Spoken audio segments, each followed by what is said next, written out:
സല്ലല്ലാഹു അലൈഹി വസല്ലം തങ്ങൾ ദുആ ചെയ്യുകയാണ്, അല്ലാഹുവേ പടച്ച റബ്ബേ, എന്റെ ഖലീഫമാർക്ക് എന്റെ പ്രതിനിധികൾക്ക് നീ പുറത്തു കൊടുക്കണേ അല്ലാഹുവിന്റെ റസൂലിനോട് സ്വഹാബത്തിൽ ചിലർ ചോദിച്ചു അത്രേ, യാ റസൂലല്ലാഹ്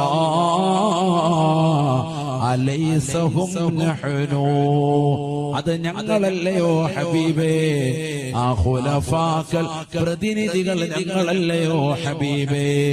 അല്ലാഹുവിന്റെ റസൂൽ പറഞ്ഞു, ലാ അല്ല സഹാബ, അല്ല സഹാബ, അന്തും അസ്ഹാബി,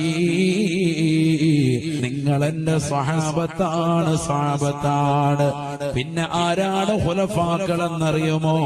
എന്നെ കാണാത്തതാകുന്ന ഒരു വിഭാഗം ആളുകളാണ്. അവരുടെ സമ്പത്തും അവരുടെ ശരീരവും പരിപൂർണമായി മുത്തുനബിയിലേക്ക് സമർപ്പണമാണ്, സമർപ്പണമാണ്. സ്വലാത്ത് ചെല്ലുന്ന ഉമ്മമാരാണ്, സ്വലാത്ത് അധികരിപ്പിക്കുന്ന ഉപ്പമാരാണ്. അവരുടെ മനസ്സിന്റെ അകത്തലങ്ങളിലുള്ള കൊതി എന്നെയൊന്ന് കാണണം, അത് മാത്രമാണ് സഹാബ. അവരാണ് എന്റെ ഖുലഫാക്കൾ, അവരാണ് എന്റെ പ്രതിനിധികൾ. അവർക്ക് അല്ലാഹുവേ നീ പുറത്തു കൊടുക്കണേ എന്ന് ഹബീബുനാ ശഫീഉനാ റസൂലുള്ളാഹി